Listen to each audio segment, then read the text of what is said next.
So today I'm going to share a bit about my personal journey to community development and peace building.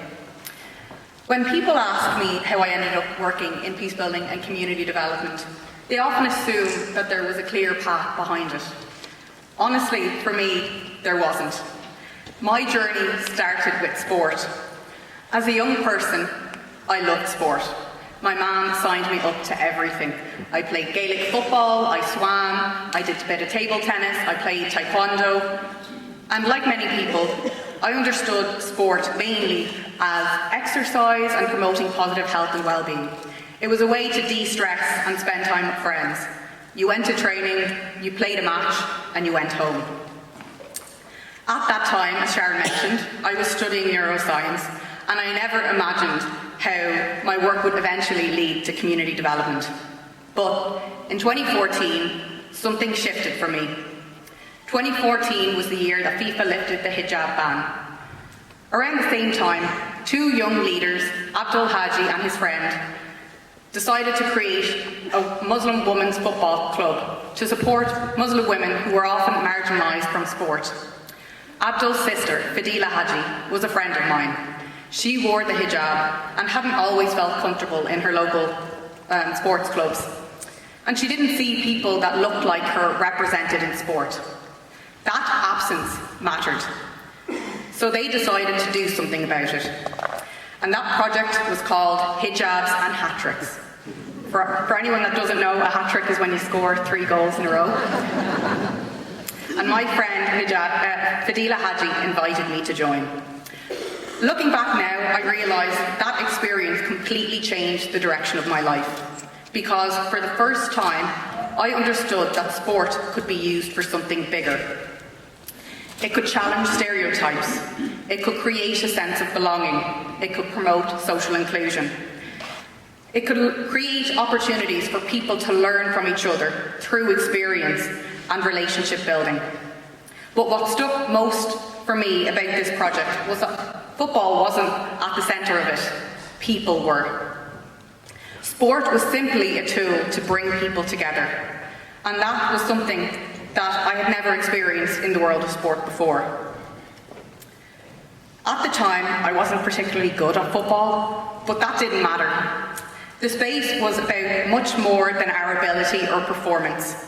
It was about creating an environment where people felt comfortable enough to show up as themselves. Because we focused on building trust, relationships, we were able to speak about things that were personal to us. We were building friendships and creating a sense of community. And what evolved was that we spoke openly about experiences of racism and discrimination in the classroom, in the workplace, even on public transport. We talked about navigating identity and questions of belonging. Those conversations, they stayed with me because people felt they were speaking to others who understood them. There was a sense of being listened to without needing to justify your experience. And for me, as someone who's Muslim and I'm Irish and Egyptian, so my mum is from Ireland and my dad is Egyptian, that really resonated deeply with me. I had understood that feeling of navigating multiple identities and sometimes feeling perceived as being different. And me personally, as a young person, trying to understand where you fit in and where you belong. What I valued most about this particular project was that it recognised the complexity of people's experiences rather than making assumptions about them.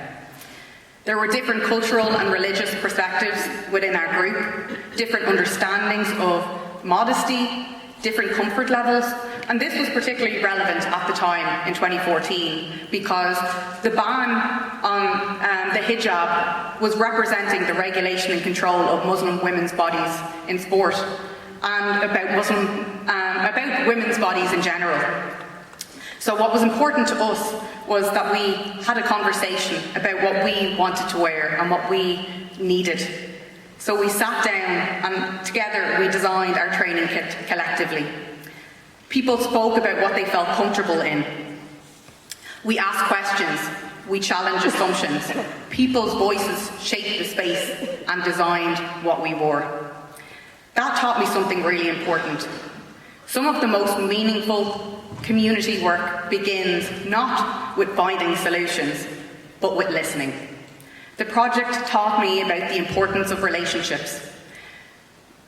In our team, if someone didn't show up that day at training, teammates checked in. They asked, how were people doing? And through conversations, hidden barriers to participation started to emerge. One issue that came up was that some parents weren't comfortable with their daughters going out after dark to training. It was something that we had never considered before, but because relationships and trust were built, people felt comfortable to share. So the training time changed. It was a small adjustment that made a huge impact on participation. And I think that stayed with me because it showed how people often already hold knowledge, insight, and experience or expertise that we need, but it's only how do we create those spaces to support that knowledge and experience to flourish and to be shared. This project was about human connection. That experience completely changed my career trajectory. I moved from neuroscience into sports sociology.